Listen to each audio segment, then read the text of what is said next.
ಹ್ಮ್. ಒಂದು ಸರ್ಕಾರದಿಂದ ಶುಭ ಸುದ್ದಿ ಬಂದಿದೆ. ಅದು ಎಲ್ರಿಗೂ ಗೊತ್ತಿರುತ್ತೆ. ಮನೆ ಕಟ್ಕೊಳ್ಳೋದಲ್ಲ ರೀ. ಮನೆ ಕಟ್ಕೊಳ್ಳೋದಲ್ಲ.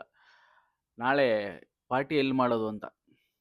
ಸೊ ಟೋಟಲ್ 8 ಕಡೆ ಅವ್ರು ಗಾಡಿ ನಿಲ್ಸಿರ್ತಾರಂತೆ. ಅಂದರೆ ಟಿ ಟಿ ನಿಲ್ಲಿಸ್ತಾರೋ ಬಸ್ಸೇ ನಿಲ್ಲಿಸ್ತಾರೋ ಗೊತ್ತಿಲ್ಲ. 8 ಕಡೆ ನಿಲ್ಸಿರ್ತಾರಂತೆ. ಆ ಗಾಡಿ ಅಕ್ಕಪಕ್ಕನೇ ನೀವು ಪಾರ್ಟಿ ಮಾಡಬೇಕು.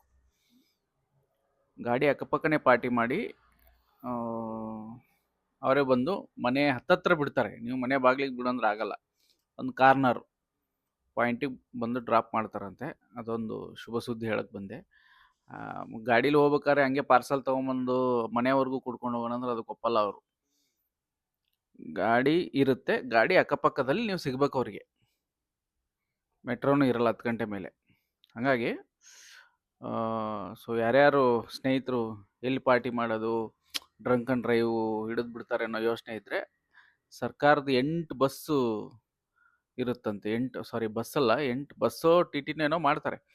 ಆ 8 ಗಾಡಿಗಳ ಸುತ್ತಮುತ್ತನೇ ಪಾರ್ಟಿ ಮಾಡಬೇಕು. ಈ ಎಣ್ಣೆಯಿಂದನೇ ಸರ್ಕಾರಕ್ಕೆ ಒಳ್ಳೆ ಲಾಭ ಅಂದರೆ, ಈ ಡ್ರಂಕ್ ಅಂಡ್ ಡ್ರೈವ್ ರೂಲ್ನ ಸ್ವಲ್ಪ ಸಡಿಲ್ ಮಾಡಬೇಕು ಅಂತ ಒಂದು ಅಭಿಪ್ರಾಯ ನಂದು.